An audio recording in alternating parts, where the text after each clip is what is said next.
Hi everyone, my name is Steph, this is the Novelty Corner and welcome back to my channel and welcome to a weekly book steep where I wrap up the last 7 days worth of reading. We do not have tea today. We have water with my electrolyte mix in it because that's just where we are. And if you saw the thumbnail, you will have seen a massive stack of children's titles. That's because I was reading a lot for middle grade March, plus it is also Kids Review Week, so I do have Kids Review titles. So I'm going to kind of balance out how much I talk about those with everything else that I've read over the last 7 days. Jumping straight into the stats, this is my reading week from the 21st until the 27th of March. I read a total of 17 things this week, 2,224 pages. I read the equivalent of 947 minutes of audiobooks, but as always, I speed those up, so it's not actually that, but it's the equivalent time of audiobook reading. I had 3 rereads, 0 DNFs, and 0 books for projects, which is probably the first time that's happened this year.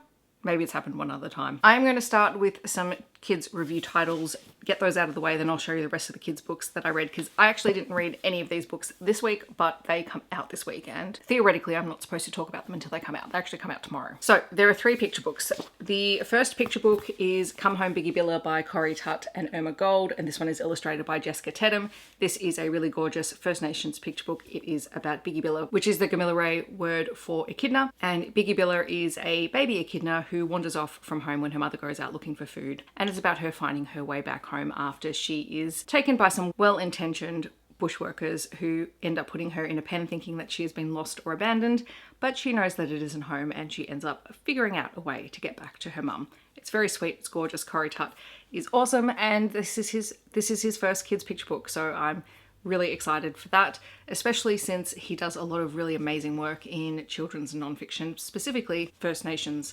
non-fiction here in Australia. I probably should have said you might want to settle in with a drink because this is possibly going to be a long one. There is Somewhere You Can Dream by Janeen Bryan and Hilary Jean Tapper. This is a really gorgeous book about all the places that are safe places for kids. It goes through different options. Do you like this or this? Do you like this or this? And it is beautifully illustrated, and it is a great way to talk about preferences, especially when we know that kids and adults do have, you know, places that they go that is safe for them and that it's their personality and what they need in any given moment. So it's a really great conversation opener. And then one of my most anticipated releases is a new collaboration between Claire Saxby and Jess Ratcliffe. This is Storm. I have previously reviewed Tree, Volcano, and, oh God, what was the first one? Iceberg. And these are some of my favorite narrative nonfiction titles, all about the natural world. This is stunningly illustrated in watercolor, and it essentially goes through the rise and fall of a storm at sea and the power and the magnitude that it has. I mean, as always, my favorite thing about these books, there is always one giant flip out that shows the expanse of the force of nature that we are talking about, in this case, the storm, and it is wonderful. I really adored this book. Definitely going in my favorites, along with the other 3 collaborations by this author-illustrator duo. There is Nerds vs. Aliens by Barry Jonsberg, which is a middle fiction science fiction story about first contact with aliens, which happens to take place between a group of 3 11-year-olds. And first contact initiates with aliens using the magnetic letters on one of their fridges. And when the aliens do actually turn up for first contact, they are surprised by the way humans treat Earth, and they've decided they want to save Earth, and maybe that means that humans just need to stay in the cities and they're going to create nature preserves out of the rest of the planet and humans won't be allowed there, which is a great commentary really on how we're treating the planet. So if you have a middle fiction reader who likes funny stories, this one is relatively short as well, which I think is fantastic, and someone who doesn't mind exploring commentary on environmentalism, this is probably the way to go. There is also Anders and the Mountain by Gregory MacKay. This is a middle fiction graphic novel about Anders and his friends. They have a connection to various beetles, but at the beginning of this story, the beetles disappear. And Anders and his friends are desperate to try and find where their beetle friends have gone. And as they go on a camping trip into the mountains, they realize that maybe they have found where their friends are and maybe their friends need a little bit of help. I've not read anything in this series. This is the 4th book in the series, but the illustrations are very cute. There is a lot going on the pages, so be mindful of that, but it is perfect for those kids who love a really cute kind of graphic novel story. The final graphic novel that I have for review for this month is The Friendship Paradox. This is a young adult graphic novel by Aśka, and this is a friendship / STEM inspired story. We have Dash and Kay, and both of them have finished school and are working at a science museum in Perth. And part of their role is traveling and teaching kids all about the wonders of science through science shows. Dash is quite serious about science. Kay is a little bit more fun and free and the complete opposite of Dash, and so initially their personalities clash as they're working together. And it's through the course of a road trip where they begin to understand each other a little bit more and become closer friends. And it is really wonderful. There's a lot of science in here, so if you've got anyone who loves science, anytime the writing in here turns red, it's because they are talking about scientific theory or scientific methods, but very much it's about friendship and a passion for the sciences, which I think is wonderful. So thank you very much to Alan and Unwin who sent me all of these books. They will all be heading into my classroom. So, well, except for the young adult book, I have a reader in mind for this one, but everything else is heading in to be read by the appropriate age category. And these are the rest of the kids' titles I read, plus one ebook. And I will just talk about these ones and the ebook because they're really have been read for middle grade March. The first one is Animal Rescue Friends by Meika, Hashimoto, Gina, Loveless, and Genevieve Coate. This is published by Epic, which is an online reading platform. And I saw this recommended somewhere and I thought it looked fun and I thought it might be interesting for my class because I think it really fits into that age category. It is a graphic novel. It is quite large. The writing is quite big. The colors are really bold and it's really easy to see what's going on. Like, this is super appropriate for year 2 and up. This is essentially a bunch of short stories about a group of kids who are all connected by a passion for animals in their lives, centered around an animal rescue center. So each chapter is its own individual story. They do connect and it is part of a timeline, but the stories themselves are not necessarily progressing what happened in the previous story about the animals. It's more about the friendships between the characters. So this was really fun. I'm looking forward to introducing that to my students. I also read Lamington, Left Behind by Andrea Innocent, which is a middle fiction graphic novel. Lamington has lived on her own for a very long period of time, ever since floods came and basically wiped out the world. So it's a bit of a dystopian, but it's not a super dark dystopian. She and her mother had previously cared for wild and injured animal life, including a bunch of baby koalas, but they were all left behind when Lamington and her mother had to flee from the weather. And one day, as Lamington is, surviving on her own, she encounters a group of ragtag koalas and other animals who are trying to save their land from rising floodwaters, with the goal of protecting and restoring one of the oldest trees and the roots underneath the ground in order to keep everything safe. And in order to do that, Lamington and her new friends have to set off to what is essentially a seed bank to rescue seeds to help restore the plant life. There's a lot going on in here. The illustrations are really fun. Again, anything graphic novel appeals to the kids that I work with.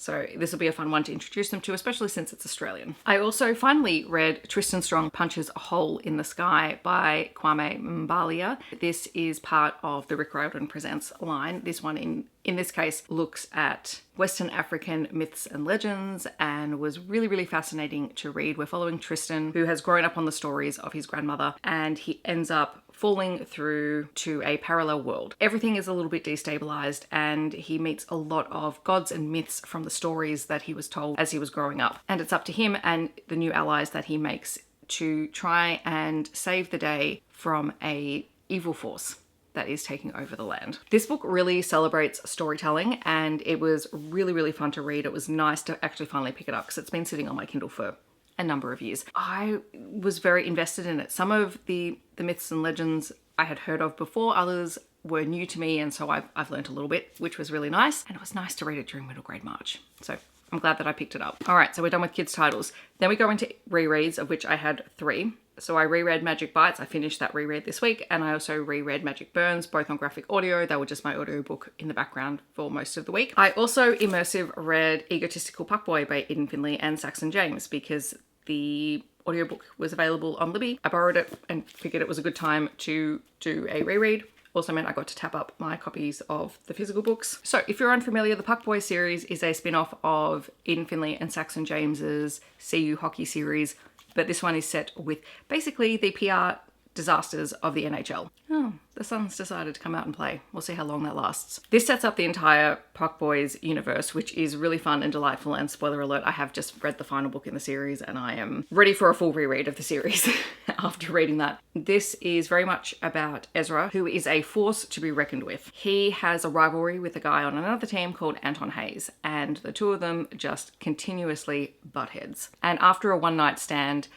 it actually makes the situation worse, and the two of them can't get the other out of their heads, and they end up in a really interesting push and pull long distance relationship where they meet up with each other during the season when their teams are playing one another until they end up on the same team, which is a really fun concept. These are the hockey books that you read when you want something fun, funny, a queer normative world that does talk about the homophobia in the sport, but has characters who are willing to stand up for who they are and what they stand for. I just adore them. I adore them. They're what you go to read if you want a serotonin boost, because they are the epitome of idiots to lovers in the best possible way. I'm trying to work out what I'm getting reflection off my glasses from, because it's not the camera screen and it's not the light, because the light is up there. Other books that I've read this week that fit more into the adult category, I read There Are Trans People Here by H. Melt, which is a collection of poetry all around themes about being trans.